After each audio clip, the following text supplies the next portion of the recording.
Od 90 lat klub Bałtyk Gdynia działa elektryzująco na emocje gdynian. Klub przez ten okres miał liczne wzloty i upadki. Pomimo wielu niedogodności, którymi niejednokrotnie stawiał czoła poprzez walkę, osiągnął swoje sukcesy, co pozwoliło mu zaistnieć m.in. na arenie międzynarodowej i stał się rozpoznawalną marką w Polsce. Jako jedyny z przedwojennych gdyńskich klubów przetrwał transformację ustrojową i kontynuuje swoją tradycję sportową niezmiennie od 1930 roku. Swój debiut w najwyższej klasie rozgrywkowej zaliczył w sezonie 1980-81, gdzie jako beniaminek uplasował się z końcem sezonu na 6. miejscu. Jest to najwyższa pozycja, jaką udało się do tej pory osiągnąć kadłubom w swojej historii, jak i historii gdyńskiej piłki nożnej.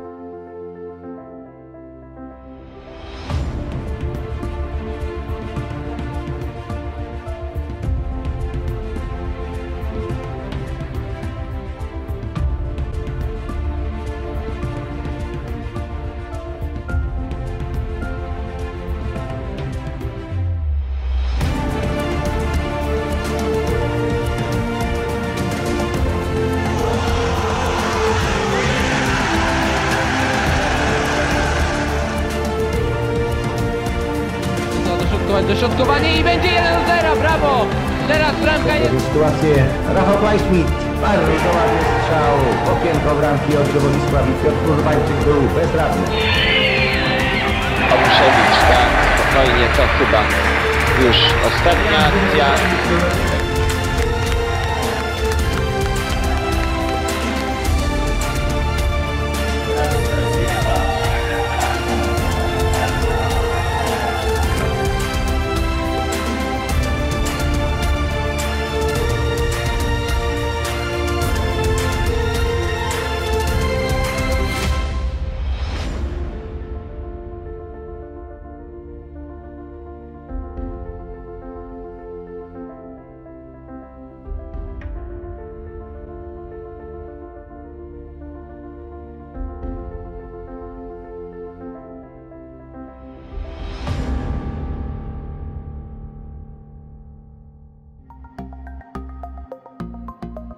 Lista sukcesów Bałtyku w piłce nożnej nie jest długa, ale z dzisiejszej perspektywy bardzo cenna.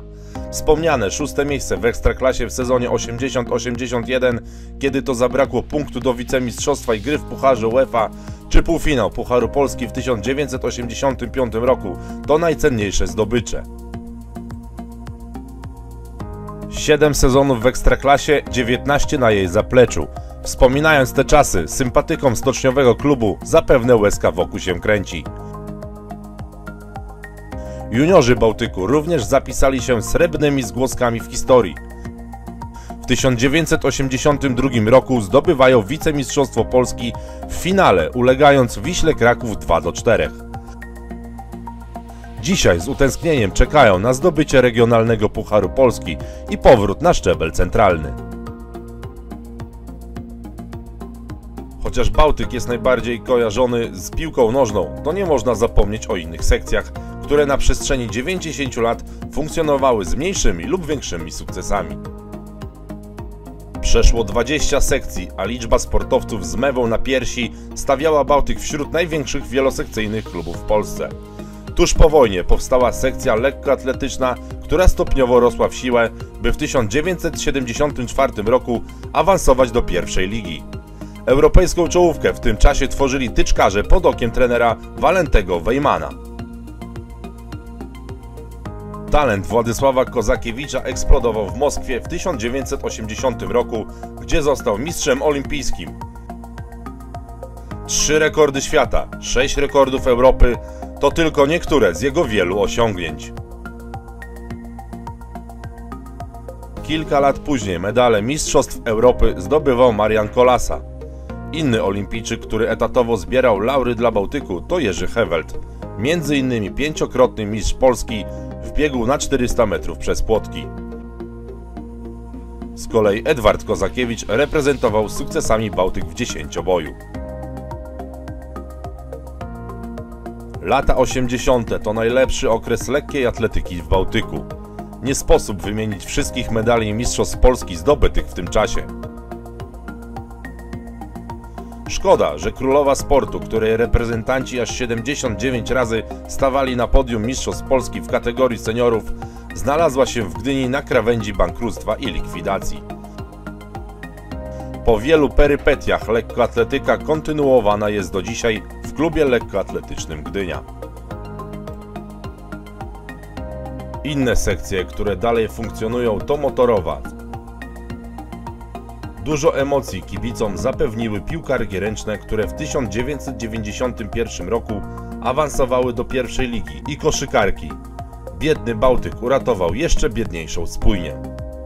Ten ruch okazał się potem krokiem milowym dla koszykówki w Gdyni. Także obecne sukcesy gdyńskiego rugby mają swój początek w Bałtyku. Boks, siatkówka, gimnastyka, żeglarstwo, tenis to kolejne dyscypliny, które rozsławiały przed laty Bałtyk.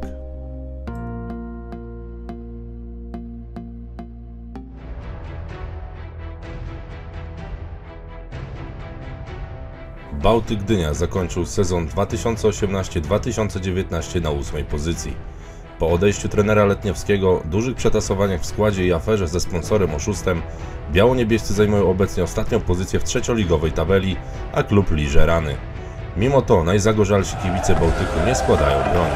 Swoje działania oparte na jasnej i przemyślanej wizji rozwoju skupiają na odbudowie marki Bałtyku, niegdyś czołowego wielosekcyjnego klubu w Polsce.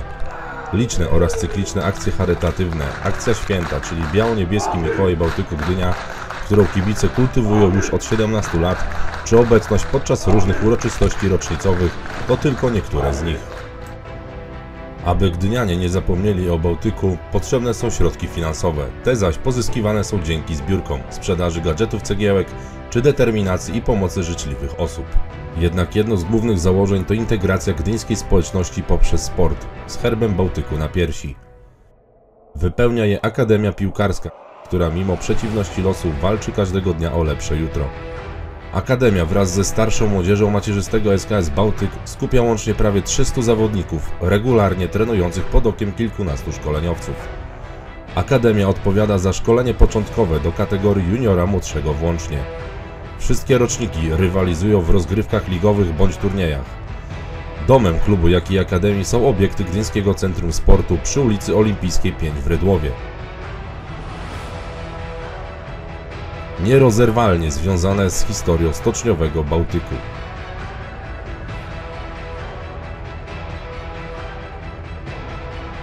Długą historią. W tym roku przypada jubileusz 90-lecia.